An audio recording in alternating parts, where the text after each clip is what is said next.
Another week passed since the OCP's magnificent giant has fallen. OCP's new CEO assured us that the destruction of its headquarters will not stand in the way of finishing Delta City. Japanese corporation Kanemitsu has already shown interest in OCP's most prominent project. We at Media Break welcome them with open arms. Delta City, yokoso! From the City of Wonders, we're back to Detroit. The city's debt has reached a new peak. Re-elected Mayor Kuzak, asked about his plans for reform, said he had other plans instead. OCP is the weakest it's ever been. We'll sue them even if we need a Japanese lawyer, he assures us. Now it's time to introduce a new segment, You the Detroiters, where we share feel-good stories from our local communities. Disgraced Senator Farrell took hostages at the local theater and called for his reinstatement. However, a former vagrant and the theater's newest employee managed to defuse the situation. When asked why he decided to risk his life, Pickles, a European cinema connoisseur, said that it was simply disrespectful to interrupt the screening. Let's just hope Pickles does not influence the theater's movie selection. Finally, we know what is more dangerous than the lack of an ozone layer. Sunblock 5000 model torn to pieces by an ED 209 after not adhering to its instructions. The only witness to the tragedy, Dr. Olivia Blanche, was left delirious after the incident. She stated that mechanical lawman was not to be trusted. We will miss you, Melissa. Oh, damn.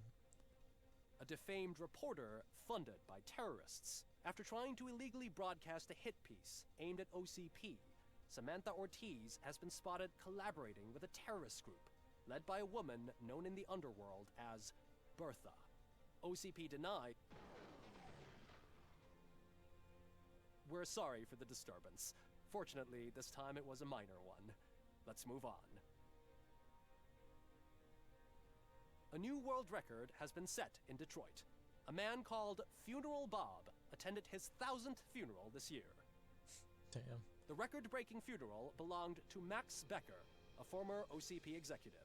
As it turned out, Bob was its only attendee. The OCP Damn. delegation did not arrive due to a rescheduled business meeting. We hope the meeting went well. Moving on.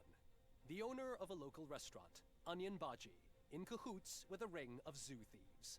The restaurant was proved to source the ingredients through crime. The arrest was made by a rookie neighborhood cop, Ulysses Washington, and according to his statement, it wasn't the first animal he had saved. One question still remains unanswered. What happens to RoboCop's human status? Mayor Kuzak distances himself from RoboCop and leaves no doubt that he will not be advocating for granting him human rights. Damn. RoboCop's efforts have prompted a public conversation. I hope OCP doesn't take him off the street. Who will protect us then? Ah! It's RoboCop! Robo, I love you! Reaper, skeleton speaker, pure pandemonium. To many more years on the force, RoboCop. It's been a busy time for Detroit, but the cloud that lowers over the city is lifting as police end their strike. We're ready to serve, said Officer Ann Lewis, who returned to duty despite her recent injury. What heroism. Detroit can sleep soundly tonight.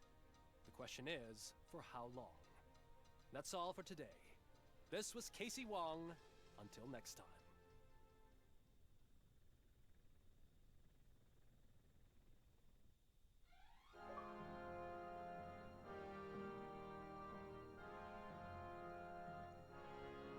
Damn, that was a good game.